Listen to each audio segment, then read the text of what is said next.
കേരളത്തിലെ ജനങ്ങൾക്ക് ഇന്ന് ആനന്ദരാവാണ്. കാരണം രണ്ട് കാര്യങ്ങളാണ് ഈ ദിനത്തിൽ നടന്നിട്ടുള്ളത്. ഒന്ന്, വഖഫ് എന്ന് പറയുന്ന കിരാത നിയമം അറബിക്കടലിലേക്ക് മാറുന്നു.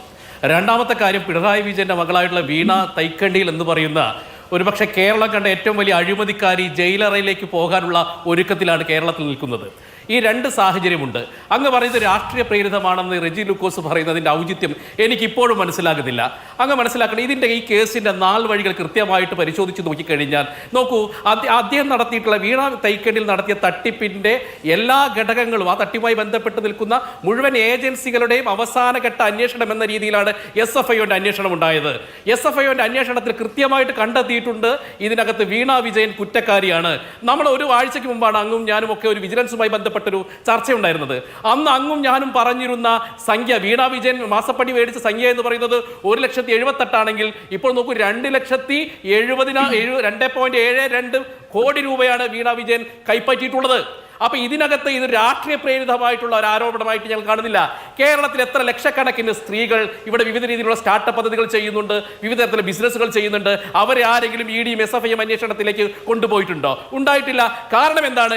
ഇവിടെ പിണറായി വിജയന്റെ മകളായതുകൊണ്ടാണ് വീണ വിജയന് 2.70 കോടി രൂപ കിട്ടിയിട്ടുള്ളത്. അതുമാത്രമല്ല, നമ്മൾ മനസ്സിലാക്കണം, ഇവിടുത്തെ സംസ്ഥാനത്തെ ഒരു മന്ത്രിയുടെ ജീവിത പങ്കാളി കൂടിയാണ് വീണ വിജയൻ. നമ്മുടെ ചരിത്രത്തിൽ നമ്മളൊരു എപ്പോഴും പറയുന്ന ഒരു കാര്യമുണ്ട്, ഈ സീസറിന്റെ ഭാര്യ സംശയത്തിന് അതീതമാകണമെന്ന്.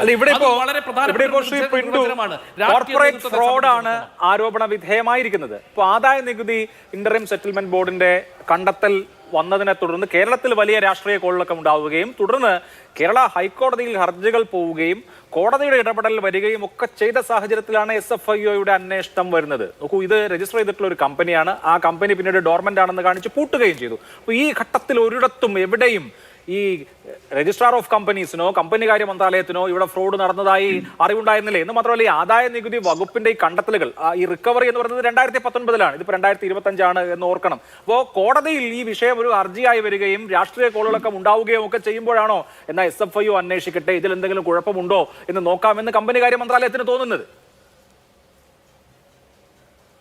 അങ്ങനെയല്ല സാർ, അങ്ങനെയല്ല. അതിനകത്ത് അങ്ങനെ ഒരു തെറ്റിദ്ധാരണ വേണ്ട. ഇതുമായി ബന്ധപ്പെട്ട ആദായ നികുതി വകുപ്പിനോ ഇന്ററിം സെറ്റിൽമെന്റ് ജഡ്ജ്മെന്റിന്റെ അകത്ത് ഇതുമായി ബന്ധപ്പെട്ട് കേസുമായിട്ട് മുന്നോട്ട് പോകാൻ അവർക്ക് സാധിക്കില്ല.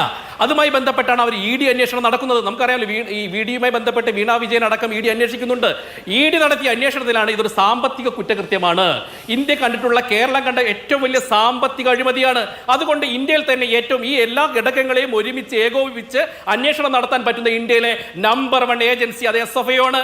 അങ്ങനെയാണ് SFIക്ക് അന്വേഷണത്തിന് ചുമതല കൊടുക്കുന്നത്. ഇന്ത്യയുടെ 2014 ശേഷം SFI അന്വേഷിക്കുന്ന 7ാമത്തെ കേസ് മാത്രമാണ് ഈ പറയുന്ന വീണ തൈക്കണ്ടിലെ കേസ്. നമ്മൾ മനസ്സിലാക്കേണ്ട പ്രധാനപ്പെട്ട കാര്യം, വീണ തൈക്കണ്ടി 2.70 കോടി കേസ് മാത്രമല്ലല്ലോ, 180 കോടി രൂപയുടെ അഴിമതി നടന്നിട്ടുണ്ട്. ആ അഴിമതി പണം ഏതൊക്കെ മേഖലയിൽ ചെലവഴിച്ചപ്പെട്ടിട്ടുണ്ട്?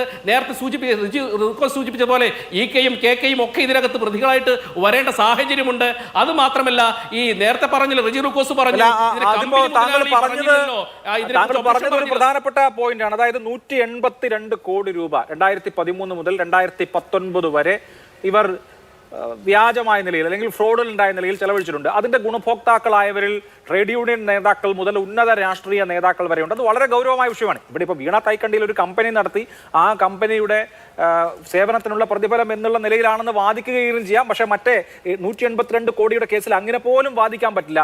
അതിൽ രാഷ്ട്രീയ പ്രമുഖരൊക്കെ ഉണ്ട്. പക്ഷെ അവർക്കെതിരെ ഒന്നും ഇപ്പോൾ ഏറ്റവും ഒടുവിൽ വന്നിരിക്കുന്ന ചാർജ് ഷീറ്റ് അനുസരിച്ചും അവർക്കെതിരെ ഒന്നും കേസില്ല. ശശിധരൻ കർത്ത, P സുരേഷ് കുമാർ, K സുരേഷ് കുമാർ, ശരൺ കർത്ത തുടങ്ങി മുരളീധരൻ AK അങ്ങനെയുള്ള ആളുകൾക്കെതിരെയാണ്. ഈ പറഞ്ഞ PVയും EKയും AKയും ഒക്കെ എവിടെ പോയി?